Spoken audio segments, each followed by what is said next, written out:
खास मुलाकात में आप सभी का इस्तकबाल है। मैं हूं खुर्शीद रब्बानी और मेरे साथ जो शख्सियत हैं वो सियासत में एक नई तरह की शुरुआत कर रहे हैं। ख़ास तौर से दलित मुस्लिम जो एकता है, सियासी एकता, उसके लिए नए सिरे से कोशिश कर रहे हैं।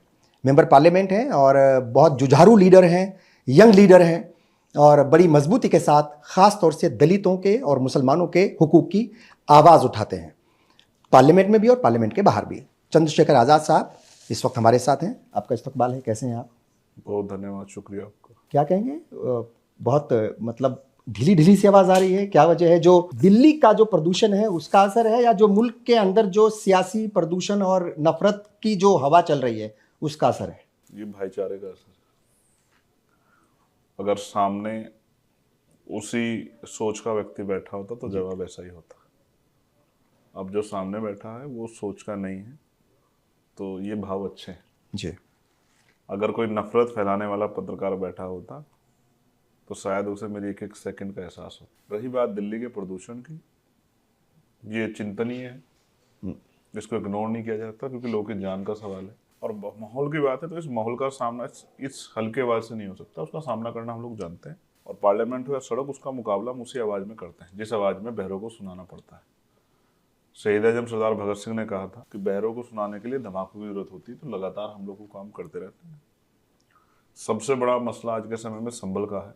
24 को हुआ था, 25 को मैं संभल जा रहा था। वो अलग बात है, एडमिनिस्ट्रेशन, पुलिस सरकार की इतनी चहीती है कि वो सरकार के रुख पे किसी को गोली भी मार सकती है, झूठे मुकदमा लगाकर जेल भी भेज सकती है। तो वो अपना काम कर रही है, हम अपनी ड्यूटी कर रहे हैं। रोका गया आपको, मतलब आपका वो दर्द भी दिख रहा था चेहरे पर भी और आपने कोशिश बहुत की। वैसी कोशिश जो है अब राहुल गांधी भी कर रहे थे जाने की, वो सब लोग, मगर रोक दिया गया। ऐसा क्या है, क्यों नहीं जाने दिया जा रहा? राहुल गांधी ने तो ये भी कहा मैं अकेला जाना चाह रहा हूँ, मैं, आप भी अकेले जाने के लिए तैयार थे। चिंतनीय है, रोज नई नई खुलासे हो रहे हैं। न्यायिक आयोग भी गया, एसआईटी की रिपोर्ट्स भी कुछ आई हैं।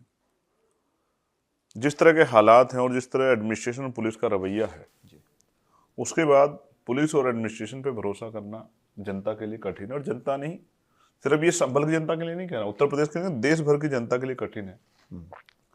उनके द्वारा कहे गए किसी सच को भी जनता आसानी से भरोसा नहीं करेगी। तो बार बार चिंता ये होती है कि ऐसा क्या है जिसको छिपाया जा रहा है, ऐसा क्या है। जैसे जख्म जो हैं कुछ समय बाद भर जाते हैं, मुझे लगता है जख्म ज्यादा गहरे हैं। और जो भी जाएगा, अगर वो राजनीति से परे होकर उन जख्मों को सुनेगा तो शायद अपनी पुरजोर कोशिश करेगा इस जुल्म के खिलाफ न्याय की लड़ाई मजबूत हो। तो इसलिए जो लोग वहां पीड़ा रखते हैं उनको जाने से रोका जा रहा है। अगर मैं अपने किरदार की बात करूं, अगर मैं जाने पे आता जी तो चला ही जाता, लेकिन क्योंकि सिचुएशन अच्छी नहीं है, माहौल और ज्यादा खराब ना हो जाए उस कंडीशन में, और उसकी जिम्मेदारी आपके ऊपर ना डाल दी उस जाए। कंडीशन में जैसा हमेशा होता है जी, जो पीड़ित होता है वही दोषी होता है। ऐसी स्थिति ना बने और हमारे लोगों को नुकसान ना उठाना पड़े, इसलिए अपने दिल के जख्मों को सिल के बैठा हूं। ये बड़ी अहम बात आपने की कि जो पीड़ित है उसी को कसूरवार ठहराया जा रहा है। और अब तो नया कनेक्शन भी डाल दिया, पाकिस्तान का कनेक्शन डाल दिया 9mm की। जी, मैं सहारनपुर की घटना में निर्दोष था, सारे आरोप मेरे ऊपर लगाए गए, मेरी उम्र से ज्यादा मुकदमे मेरे खिलाफ किए गए, जेल भेजा गया, हाई कोर्ट ने बेल दी। बेल में ऑर्डर में लिखा कि सब राजनीति प्रेरित है, चंद्रशेखर का कोई दोष नहीं है, इसलिए हम इनको बेल दे रहे हैं। उसके बावजूद मेरे ऊपर नेशनल सिक्योरिटी एक्ट लगा के मुझे 16 महीने जेल में रहने के लिए मजबूर किया। इसलिए कह रहा हूं कि पीड़ित जो है वही दोषी बना दिया जाएगा। यही सरकार है। मैं सरकार के किरदार को, उनके कार्यशैली को, लोगों को डराने तोड़ने के उनके इरादों को अच्छी तरह समझता हूँ। अच्छा, और क्या आज जो आपने कहा, हाँ, मुझसे पार्लियामेंट में भी ये पूछा गया था कि भाई वहां तो पाकिस्तानी हथियार जो है, कारतूस बरामद हुए, मेड इन पाकिस्तान 9mm। हाँ, मैं आपका ध्यान आकर्षित करूंगा, जब हमने ये आरोप लगाया कि पुलिस ने गोली चलाया तो 2 दिन बाद उन्होंने सोच के इसका काउंटर ये किया एडमिनिस्ट्रेशन ने कि हमारे हथियार छीन ले गए थे। पुलिस के हथियार छीने गए जब बात 9mm पिस्टल की आई जी। और अब जब दोबारा से प्रयास हुआ तो उन्होंने कहा कि पाकिस्तान के मेड इन पाकिस्तान कारतूस में बरामद हुए 9mm के। अब सवाल ये है, अगर मेड इन पाकिस्तान किसी भी तरह के कारतूस वहाँ हैं, तो हमारी बॉर्डर सिक्योरिटी पे क्या हो रहा है? सही। क्या ये देश की सुरक्षा पे बड़ा प्रश्न चिन्ह नहीं है क्या?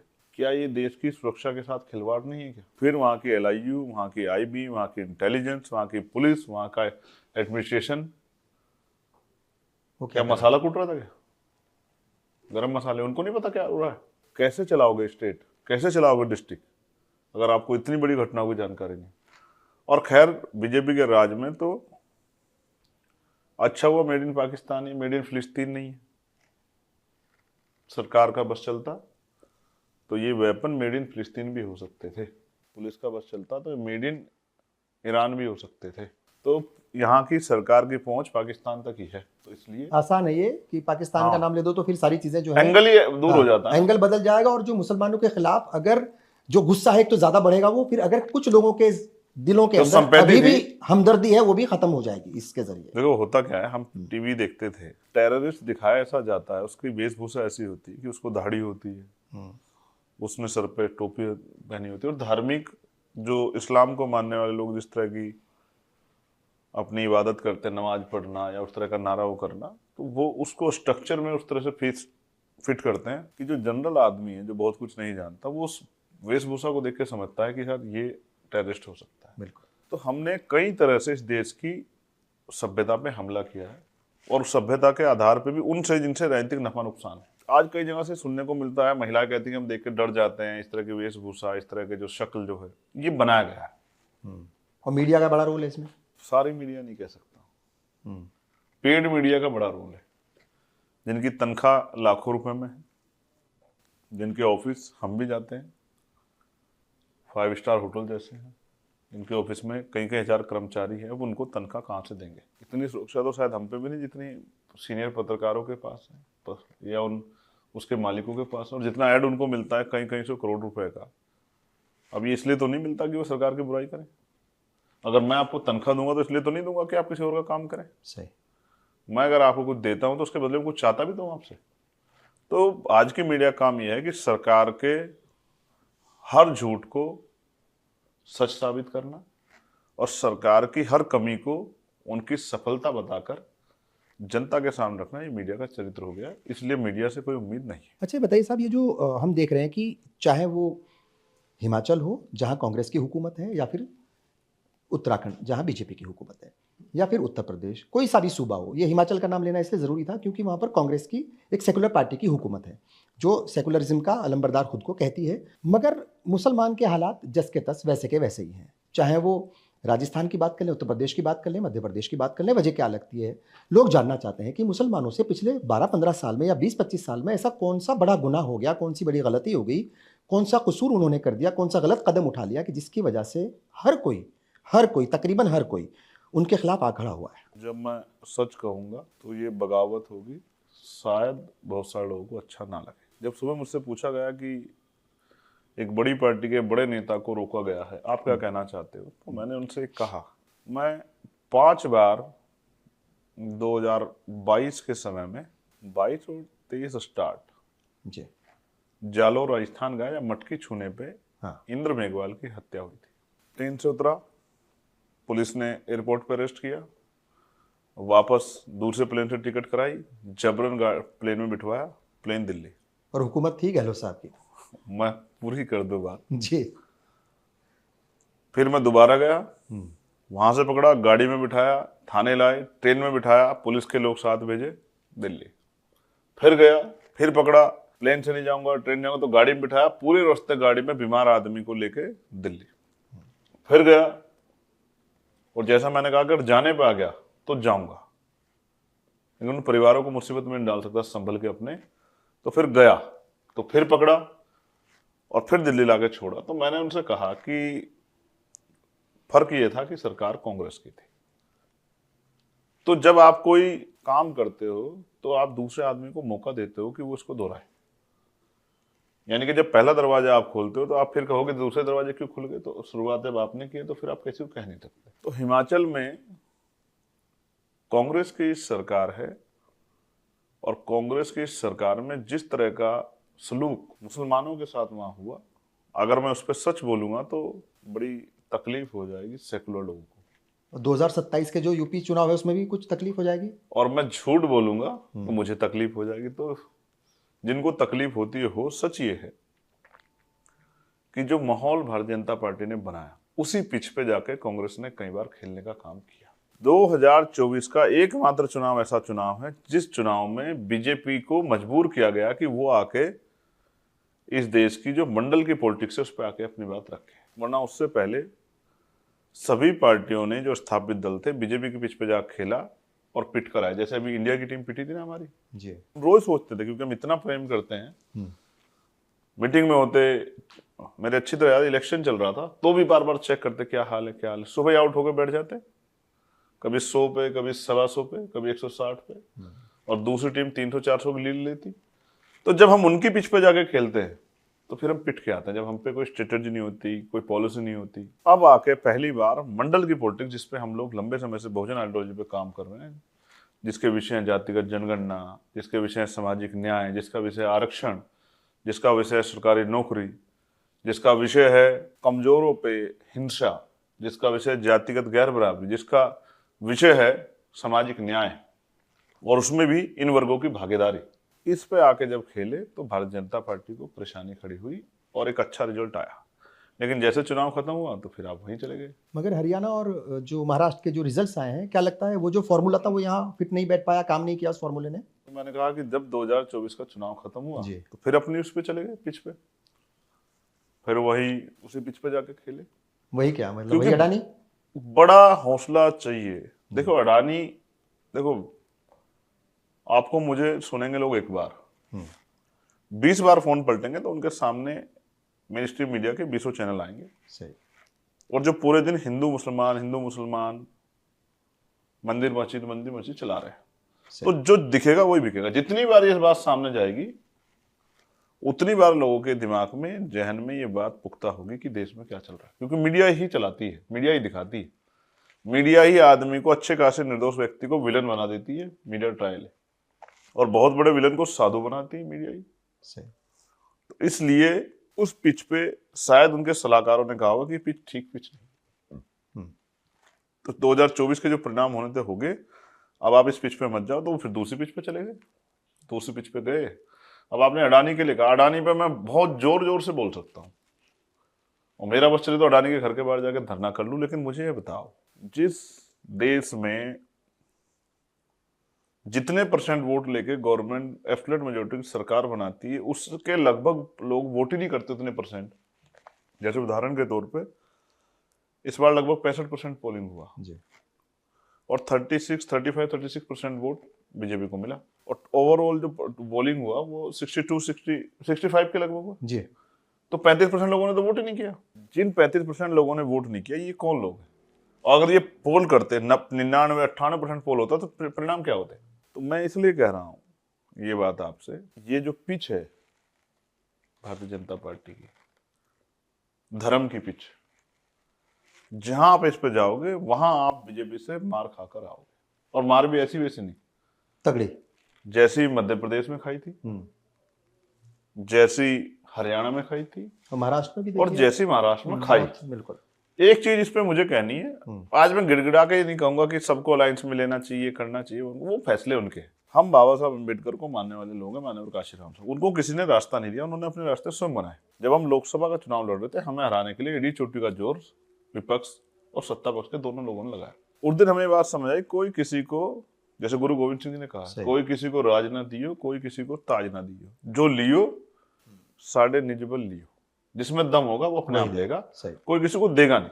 आज अगर हम पार्लियामेंट में हैं तो अपने लोकसभा क्षेत्र की जनता, महान जनता के आशीर्वाद से और भीम आर्मी आजाद समाज पार्टी के नेताओं के संघर्ष से और हमारे कमजोर वर्ग के एक एक पैसे की कमाई से, किसी नेता की दया पे नहीं। तो इसलिए मैं बात आपसे कह रहा हूं, मैं ये नहीं कहूंगा कि भाई हमें भी लेते उसे भी लेते, जिसका मन हो वो जैसे मर्जी चुनाव लड़े, लोकतंत्र में सबका अधिकार। लेकिन ये गिड़गिड़ाना बंद करें, इसकी वजह से हार गए, उसकी वजह से हार गए, फलाने की वजह से हार गए, ये सब ठीक नहीं है। अक्सर तो वो AIMIM या ओवैसी के ऊपर जो है वो ठीकरा फोड़ा जाता है। मैं किसी के ऊपर नहीं फोड़ रहा हूँ कि भाई वो बी पार्टी है और ये। अच्छा, आपको जो है मतलब आपने बताया, और ये बात सही भी है, उस वक्त बड़े खबरें चल रही थी कि अलायंस का हिस्सा होंगे कि नहीं होंगे। एक बार लगा कि नहीं होंगे, फिर ये हुआ कि नहीं होंगे, और बहुत सारी वजूहात थी उसकी।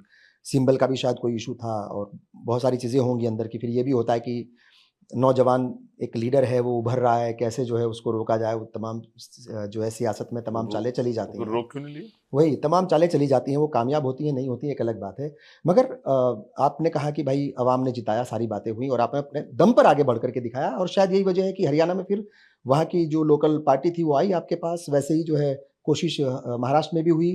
क्या उत्तर प्रदेश के जो 2027 के असेंबली इंतखाबात होंगे, विधानसभा चुनाव होंगे, उसमें मेरा ख़्याल कि बड़ा रोल रहने वाला है और इस बात को लेकर के अक्सर चर्चा होती है कि चंद्रशेखर आज़ाद को कोई रोकने वाला नहीं है, उनके बगैर जो है वो उत्तर प्रदेश की 2027 की सियासत अधूरी होगी। जब आप चंद्रशेखर को देखते हैं तो आपको एक आदमी दिखाई देता है जी। कि चंद्रशेखर एक आदमी नहीं। मैं अपनी पार्टी का और संगठन का एक सामान्य कार्यकर्ता हूँ, ये सच है। लेकिन हमारे यहाँ एक बहुत बड़ी टीम है जो फैसले लेती है। जैसे हरियाणा इलेक्शन का फैसला, उनके सामने कोई प्रस्ताव आया, उन्होंने उसको लिया और मैंने उसको स्वीकार किया, क्योंकि डेमोक्रेसी में बहुमत बहुत कुछ मायने रखता है। बिल्कुल। तो जब पार्टी कोई फैसला लेगी 27 का, हम उसको करेंगे। लेकिन मैं आज आपके सामने कह रहा हूं, अगले 2 साल, क्योंकि मुकाबला हमारा भारतीय जनता पार्टी से है, न कांग्रेस सत्ता में, न सपा सत्ता में, न कोई और पार्टी सत्ता में है, तो हम इतनी मेहनत करेंगे कि आजाद समाज पार्टी अपने बलबूते भारतीय जनता पार्टी को पछाड़ सकती है। जिन वोटर्स के लिए हम लोग ज्यादा मेहनत कर रहे हैं, किसान, मजदूर, नौजवान, महिलाएं, पढ़े लिखे, बेरोजगार युवा, वो सभी जाति धर्मों के, उसमें भी अलग से SC, ST, OBC और मुस्लिम समाज के लिए, जैन, बौद्ध, सिख, ईसाई, इन वर्गों के लिए जिस तरह से धरातल पे हम लोग काम कर रहे हैं, उसका फायदा 27 में हमें मिलेगा, ऐसा मेरा भरोसा है। और यही वोट है जो लगभग प्रदेश में 90% वोट के करीब बैठता है। इन वर्गों को हम लोग साथ लेकर चलेंगे, बराबर की हिस्सेदारी देंगे। मैं ये नहीं कहूँगा सेकुलर दलों की तरह कि आप डर जाओ, बीजेपी आपको खा जाएगी, निकल जाएगी, आपकी जमीन हड़प लेगी, ये कर लेगी। मैं ये कहूँगा कि हमारे साथ जो जुड़ेगा उसको हम बराबर की हिस्सेदारी देंगे, सम्मान देंगे, अवसर देंगे, और जो आपको खाने पीने वाली बातें हैं, उनको, उन खाने पीने वालों का इलाज करने के लिए हम लोग हैं, आप चिंता मत करो। एक बात है कि जब से मैं बात कर रहा हूँ आपसे, वो ये है कि एक जो गुस्सा और दर्द, दोनों ही चीज़ें हैं।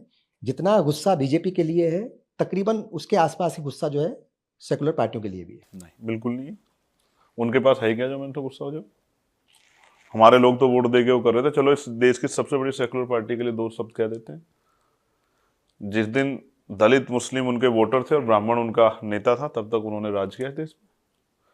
जिस दिन दलित मुस्लिम अलग हुए, उस दिन से तड़प रहे हैं कि राज मिल जाए, राज मिल जाए। तो हमें किसी गुस्सा नहीं, और गुस्सा करके हम कर ही क्या लेंगे किसी।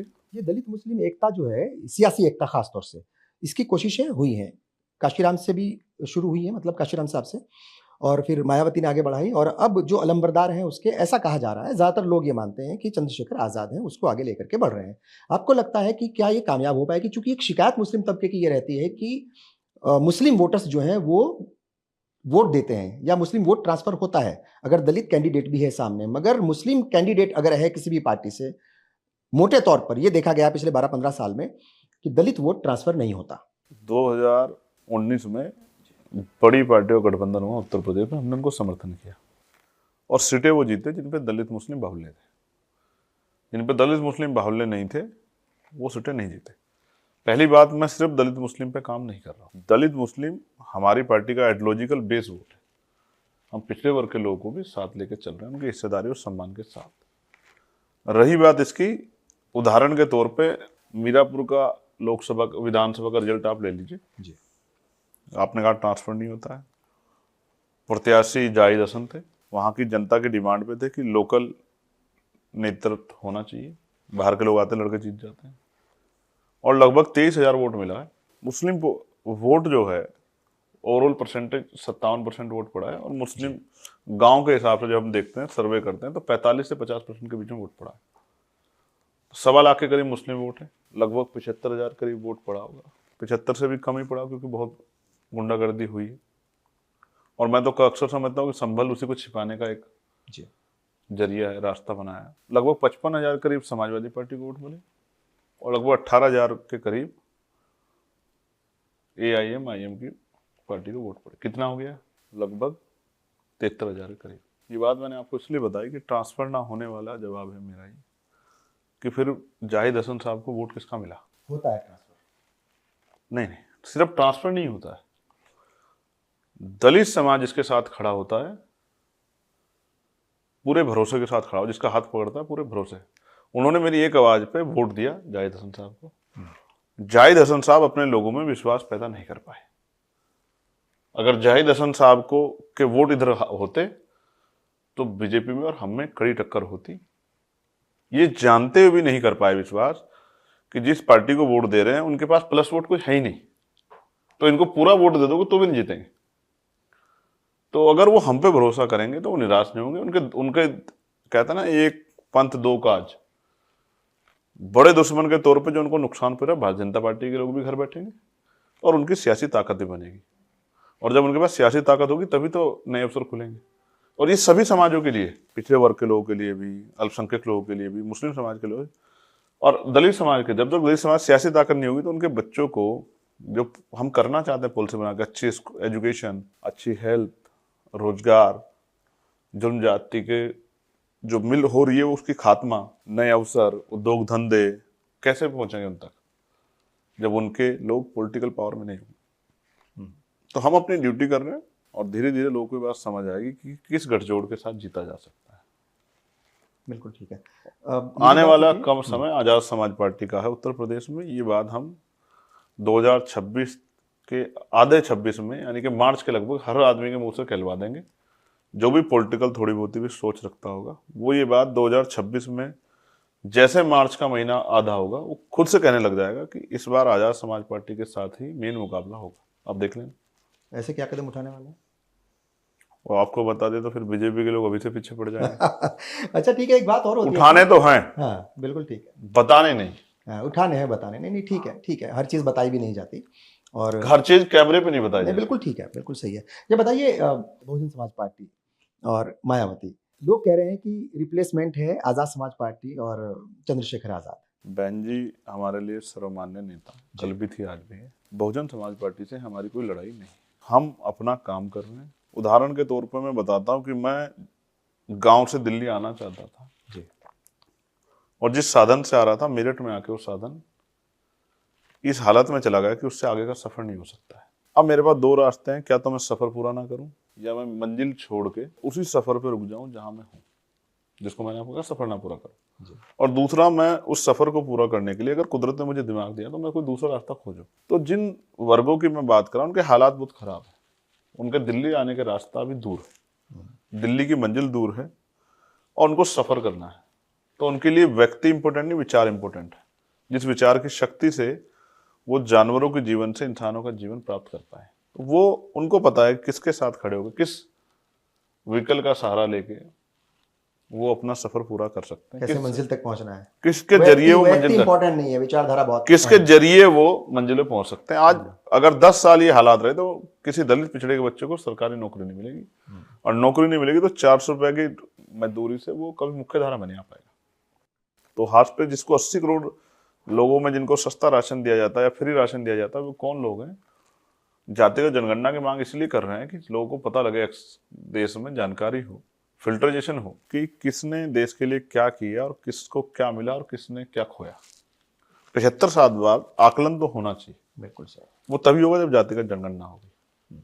तो इसलिए इन वर्गों को भी अब समझ में आ गया कि उनको किसके जरिए सफर पूरा करना है और सफर पूरा करना ही नहीं करना। जिनको सफर पूरा करना है वो मन बना के तैयार हो गए कि उनको आजाद समाज पार्टी के साथ आगे बढ़ना है, इस जुल्म जाति को रोकने के लिए, अपने जीवन की रक्षा के लिए और इज्जत सम्मान की जिंदगी और अधिकारों की प्राप्ति के लिए और संविधान की रक्षा के लिए। पिछले दिनों आपने हुकूमत को एक लेटर लिखा, यूपी हुकूमत को, और ये जानने की कोशिश की कि कितने दलित, मतलब खासतौर से दलित ही, वो फील्ड पोस्टिंग उनके पास है आईपीएस अफसरों की, और एसएचओज कितने हैं।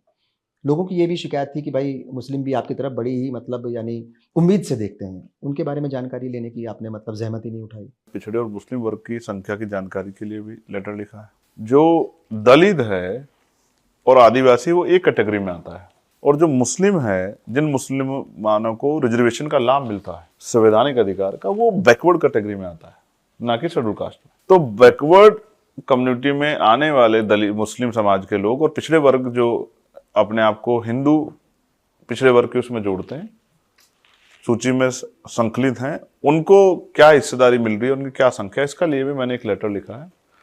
और मैं जो कुछ कहता हूँ वो सत्य कहता हूँ, ऑन रिकॉर्ड कहता हूँ, मैं नहीं लिखता तो कह देता। अच्छा ये बताइए, आजम खान से भी मिलने गए आप, तो लोग जो है वही मतलब 2027 जहन में है, चूंकि मुल्क का सबसे बड़ा सियासी सूबा उत्तर प्रदेश है और वहीं पर जो है आप, चूंकि बेस वहां से आपका है, फिर बाकी जगह भी जाना है, तो वो जानना चाह रहे हैं, समीकरण जानना चाह रहे हैं कि मतलब क्या कुछ चल रहा है, पक क्या रहा है। एक लीडर के लिए उसके कमिटमेंट की वैल्यू होती है जी। और मैं तो जहां तक मैं मानता हूँ, मुझसे बहुत दिन पहले हमारे एक धार्मिक गुरु ने मुझसे कहा कि ये तुम रंग बिरंगे कपड़े पहनने बंद कर दो, व्हाइट कलर के कपड़े पहना करो जो तुम सब में दिखाई दो कि अलग, और तुम्हारी एक आइडेंटिटी होनी चाहिए। उस दिन मेरे पास लगभग 20 शर्टें होंगी अन्य अन्य कलर की। वो दिन है, शायद मैंने उसके बाद कभी एक आधी बार किसी घर के कार्यक्रम में कोई अन्य रंग का कपड़ा पहना, उसके बाद हमेशा व्हाइट कपड़ा पहना। हमारे परिवार में राजनीतिक बहुत लोग नहीं थे, मेरे पिताजी प्राइमरी स्कूल में मास्टर थे और माँ हाउसवाइफ थी, और अपनी माँ को बीडीसी का चुनाव भी पहला हमने ही लड़वाया जीत करके। हमारे घर में और कोई किसी पद पे नहीं रहा, गांव के सरपंच के पद पे भी नहीं रहा। इस नाते मैंने जीवन में सीखा कि एक लीडर के लिए उसका कमिटमेंट ही सब कुछ होता है, और जिसका हाथ मैंने पकड़ा कभी छोड़ा नहीं, वो छुड़ा के चला जाएगा, अच्छा जी हम चलते हैं, तो मैं कुछ कर नहीं सकता। तो आजम साहब और अब्दुल्ला, जब मुझे गोली लगी, देश के बड़े बड़े नेता जो हिम्मत नहीं जुटा पाए मेरे घर आने की, वो आए, उन्होंने मेरा हाथ पकड़ा और मुझे भरोसा दिलाया कि इस परेशानी घड़ी में हम आपके साथ हैं। अब जब वो परेशान है तो मैं उनका हाथ कैसे छोड़ूं? मेरा किरदार इस बात की गवाही मुझे इजाजत नहीं देता। यस। और मेरे पास कोई सूचना आएगी कि उनके साथ कोई परेशानी है, तो फिर मैं अगर ना जाऊं तो फिर मैं काहे का अपना हुआ। मेरे पास सूचना आई और मैंने कहा कि सारे काम बाद में है, अब मैं जाके देखो 20 तारीख को वोट पड़ गए थे उत्तर प्रदेश में, मैं गया 21 तारीख में आजम साहब के पास। अगर मुझे वोट के नफा नुकसान की, कोई फायदे की चिंता होती तो मैं 19 में जाता, मैं 21 में क्यों गया?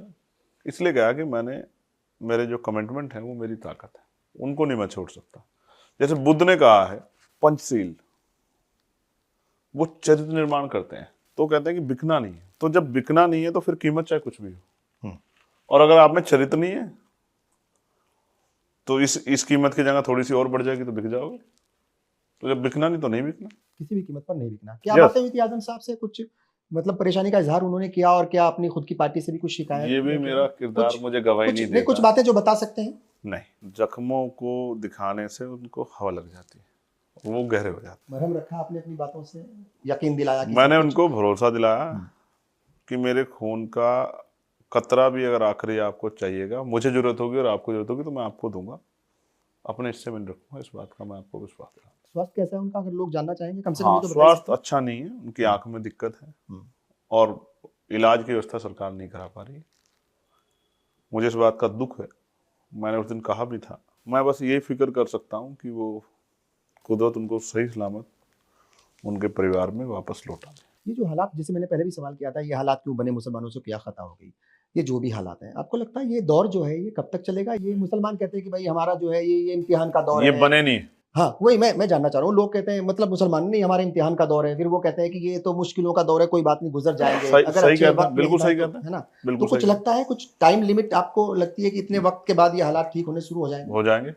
दो चीजें इसमें, पहली बात ये हालात बने नहीं, ये हालात बनाए गए हैं। इसके लिए बहुत लंबे समय से माहौल तैयार किया गया है, क्योंकि एक पार्टी ऐसी है, सियासी पार्टी एक, और उसके आसपास की पार्टी, जब तक वो ये हालात नहीं बनाएंगी तब तक वो सत्ता में नहीं रह सकती। एक एनिमी नहीं बनाएगी और उस एनिमी के अगेंस्ट में कुछ लोगों को मोबिलाइज नहीं करेगी तो वो पावर में नहीं रह सकती।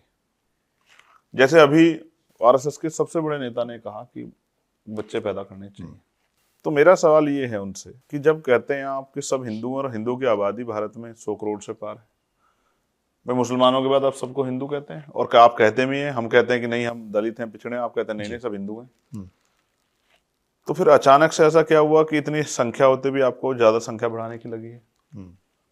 तो इसका मतलब आप दलित, पिछड़ों, आदिवासियों को हिंदू नहीं मानते। अगर मानते तो फिर अलग से बच्चे पैदा करने की बात नहीं करते। भाई भारत की टोटल पॉपुलेशन क्या आपको ज्यादा आइडिया होगा? एक 45 बताते हैं, 145 करोड़। एक 40 लगा लेते जी। मुसलमान कितने हैं उसमें? एक 40 के हिसाब से जो अगर 80% हिंदू माने तो तकरीबन 112 करोड़ बैठते हैं। मुसलमान तकरीबन 14% के हिसाब से 19.5 करोड़ बैठते हैं।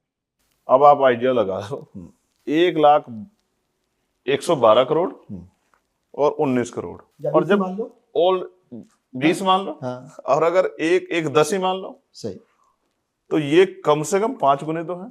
उसके बाद अगर आप बच्चे पैदा करने की बात करें तो ये एक कड़वा सच है जिसको हम कहते हैं कि आरएसएस के लोग दलित पिछड़ों आदिवासियों को हिंदू नहीं मानते, वो हिंदू और प्रकाश के हिंदुओं को ही मानते हैं।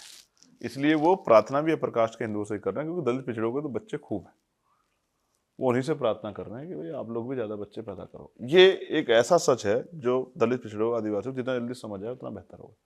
अब रही बात इस दौर से, तो इस देश ने बहुत बुरे बुरे दौर देखे, और कोई दौर ऐसा नहीं, बीमार होता आदमी ठीक हो जाता है, लेकिन उसके साथ एक शर्त होती है।